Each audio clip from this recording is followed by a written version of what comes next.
Bonjour, aujourd'hui, on va parler de conducteurs en aluminium.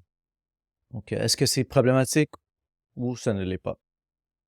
Donc, pour les anciennes installations, on parle de 1965 à 74, il y a un grand nombre de maisons qui ont été raccordées avec les conducteurs en aluminium. Et à cause de la rareté du cuivre et de son prix élevé, c'est ça qui a été adapté. Par la suite, en 74 et 80, un moins grand nombre de maisons ont été raccordées avec les conducteurs en aluminium, puisque la fabrication des conducteurs d'un plus petit calibre, en fond, le 12 gauge et le 10 gauge ont été abandonnés vers 1975 ou 76 à cause d'une demande plus faible.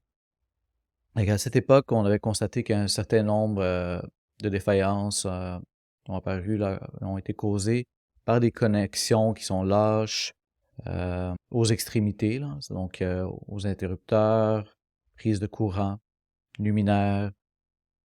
Donc, qu'est-ce qui se passait? C'est que la connexion, le conducteur, il dilatait. Il y avait plus de fluctuations au niveau de la grosseur, donc plus de risques de problématiques. Puis l'oxydation aussi.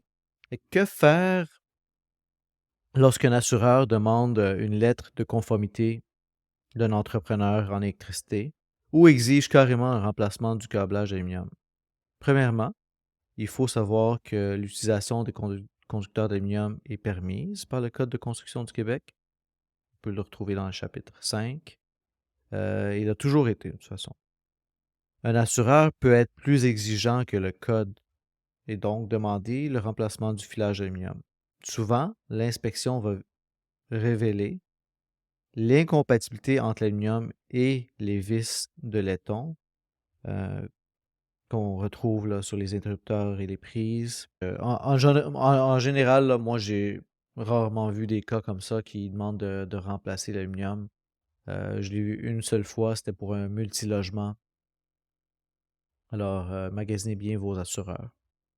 Donc, aujourd'hui, pour les nouveaux conducteurs, c'est pas la même chose que les anciens conducteurs. Donc, on dit souvent, je croyais que l'aluminium, c'était problématique. Comment ça qu'on l'installe encore aujourd'hui? On est dans les années 2000. Aujourd'hui, c'est un alliage. Hein? C'est un alliage en aluminium. Donc, c'est pas de l'aluminium plein. Donc, l'alliage peut être 30 fois plus solide que ce qu'on avait à l'époque. Est-ce que les pâtes sont requises ou pas? Donc, la réponse est oui. Lorsqu'on ouvre un panneau électrique, là, ce qu'on retrouve, c'est des conducteurs qui sont ornés. Donc, ça prend cette pâte-là. On met cette pâte pour prévenir l'oxydation. D'autre part, la corrosion de l'aluminium est minime puisque l'oxydation de ce dernier produit un oxyde d'aluminium qui est un excellent isolant et une fine couche de cette alumine qui se dépose à sa surface suffit à le protéger contre la corrosion. Cependant, en électricité, l'oxyde d'aluminium est un obstacle au passage du courant. On doit donc l'éviter à tout prix. C'est quoi les risques? Dans un rapport de la commission d'enquête de l'Ontario sur le câblage d'aluminium, The Report of the Commission of the Inquiry on Aluminum Wiring of Ontario, publié en mars 79, il est mentionné par le commissaire aux incendies de l'Ontario que seulement environ 10% de tous les incendies sont d'origine électrique. Donc, c'est un faible pourcentage.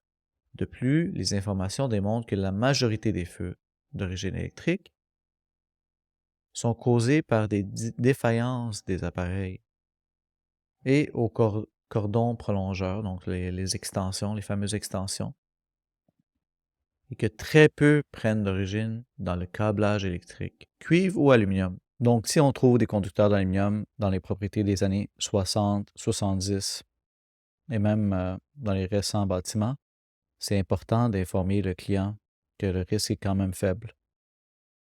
Merci à vous. Bonne journée.